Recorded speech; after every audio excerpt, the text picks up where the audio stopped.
one of the very first things that we want to think about here is, why was Christianity so successful? There's no question that it has been the most successful religion ever on the planet to this moment, and we're living in a moment when its success is going into the unknown success. It's going so quickly we can't even imagine how quickly it's going.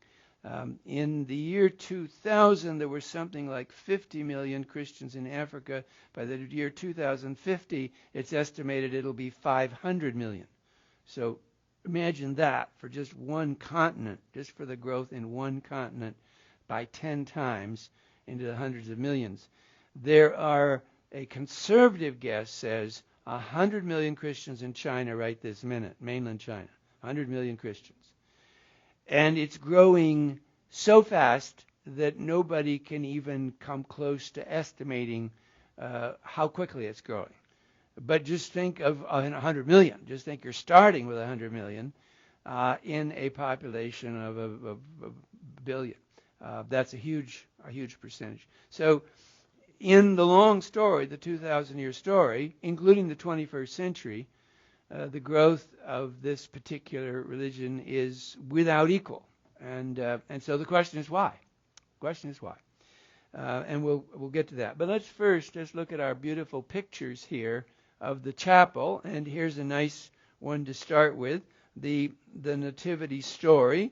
But this is Giotto's version of the nativity with Mary and baby Jesus and Joseph and the shepherds standing there on the right side. Of course, the nativity story is full of doubters. Lots of people doubt the nativity. They believe all the rest of it, but they don't believe the nativity story, which I never could understand. Why is the nativity harder to believe than the resurrection? Tell me. Why is the nativity harder to believe than the resurrection? In any case, in studies, that is the truth. So here's Giotto's version of the beginning. Not an important family, not an important person, not a king, but a nondescript, unimportant family in a small corner of this small province in the Roman Empire.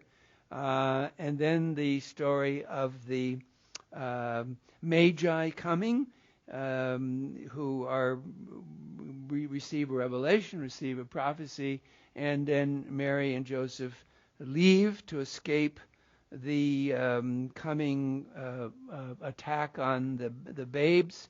A lot of people criticize this story, saying, oh, well, Herod and the innocents, how could possibly there have been massacre of the innocents, and there's no record in the history books?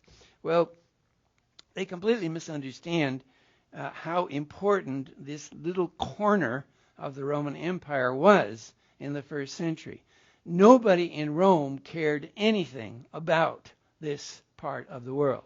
This was a tiny part of the empire, tiny population, even tinier city of Jerusalem, and therefore if Herod did crack down and kill a whole large number of baby innocents, maybe hundreds, nobody in Rome would have noticed, would have cared, nor would they have written it in any history book. So the fact that we don't have some great Roman document to corroborate the massacre of the innocents doesn't mean it didn't happen. One of the few incidents we have in Jesus' youth is the story of him in the temple talking with the rabbis and showing great insight and great knowledge. But of course, in the story of his life and his growth, we look upon the baptism. This is John the Baptist baptizing him.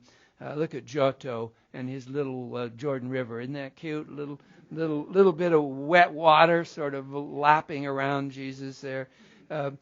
It's quite sweet. John the Baptist baptizes him. The word coming in the wilderness, and then of course Jesus begins his adult life and begins to teach and begins to perform miracles. Here's the wedding at Cana where he turns water into wine. Don't you love the wine steward over there in his great in his great red cape, covering up all that wine he's been drinking. Don't you think he's been dipping into the wine quite a bit? Here's a great Renaissance painting of Jesus preaching. This is Ghirlandaio's beautiful painting, and it's a nice memento for all of us here in the 21st century to think about what exactly people were hearing when they were listening to him. What exactly was it that they were hearing that made them want to join? Rodney Stark, a great historian on the rise of Christianity, says it wasn't so much the preaching that made people join the group. It was seeing the lives that the Christians lived, that was the strongest attraction. They would meet the circle, they would see how the people were living, and they would want to join. I understand what he's saying, and he's probably right. But the preaching was what was giving people these ideas of how to live. So the preaching really came before many of these ways of living that had the attractive quality to them. In any case, we can certainly point to a few things about the preaching and the news that was coming to these people that caused everyone to be so amazed. And they were. People were amazed. And the first is a new conception of God, a whole new idea of God. Now, when we say new, remember we're in Israel, so we're in the home of monotheism. We're in the home country of monotheism. We're in the origins of the most important divine vision we've had in the West. That is, one God. So that's thanks to the Jews. And so that's the first piece of it. That's already there. Now what Jesus and the Christians did was add something else to it that nobody else did. They were, of course, monotheists. They believed in one God. But by the evolution of Jesus' story and life, a whole new aspect of God was added. And that was a personal God. The great monotheistic religions have a powerful, distant creator God, just as we see in Genesis, that makes the whole world, sustains the whole world, makes the human being, sustains the human being. But it's far off and omnipotent and powerful. Now what the Christians did was add to that what seemed like the opposite, that is an earthly divine, an earthly active divine, an earthly divine right here among us, who would meet you and talk with you and heal you and help you, and who was going to always be there from then ever on. In other words, by the operation of the Holy Spirit. So that when the overall vision of Christianity had been formed and could be handed to somebody by the time of Paul, those Christian preachers could talk about a divine that now had these two opposite qualities in one. The absolute, powerful, omnipotent creator of all, the way we see in Michelangelo's ceiling, and the personal God here on earth as a human being. So that was what was extraordinary. No other religion had done this. No other religious message had been able to do this or been able to talk about this. And so this was the huge thing. Now, of course, the language of this was going to be worked out over centuries. So in the future, as we talk here week after week, we will meet people like Augustine who will help explain exactly how this works. But it didn't have anything to do with inventing it. So it isn't like someone in the 4th century dreamed up the Trinity. So don't think that. Don't think that some council in 325 dreamed up the Trinity, or that Augustine dreamed up the Trinity, or that some other individual. That's not. All they were doing in these later centuries was trying to explain in logical language, in other words, theology, trying to explain in theological language how they thought the truth of the religion worked. That's all. That's all they were trying to do. They weren't inventing it. They weren't making it up. Now, of course, the Trinity has always been a difficult concept in Christianity. It still is. And we can spend a whole night talking about the debate over it, which went on for hundreds of years. But that's just human beings try to explain with their own language, using their own logic, something that's hard to explain. It isn't like they're inventing it or making it up. But that's the essence of this new conception. A one God, a divine creator, and a human person who comes to earth. God in three persons, blessed Trinity. That's the hymn. God in three persons, Trinity. That's the story. And that's how you explain it to people as to why it was so successful, why it was so popular.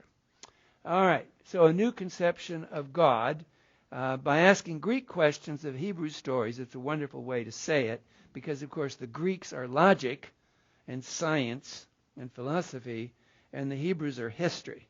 So this wonderful theologian, David Tracy, says, asking Greek questions of Hebrew stories, the early church fathers developed a doctrine of God that was and remains unique among world religions. That's the Trinity. All monotheists tend to make God transcendent, individual standing outside of time, outside of all relationships. That's right. That's the creator. That's that distant, big, powerful God. But Christianity saw God as both transcendent and present in our daily lives. It's a contradiction. It's a polarity. It's a paradox. You're trying to explain an understanding in which one kind of God is this thing and the other is the opposite thing. And then you say that it's both. You say it's both. But in the first century A.D., what you were saying made your explanation of your Christian God very, very attractive. And so Christianity bequeathed to the Western culture a God who revealed himself definitively in the person of Jesus and who continues to redeem the world in the work of the Holy Spirit. So there you have it. That's all you need right there. And remember the Jews, remember history, and remember, therefore, that time itself is transformed here. Because in this story, and this is an extension of our night on the Jews, so this is just one extension of it, but in this story, history is bringing about the truth. The truth is coming to be true in history. So it's always evolving and always growing and always extending and always going forward. And so time itself is transformed.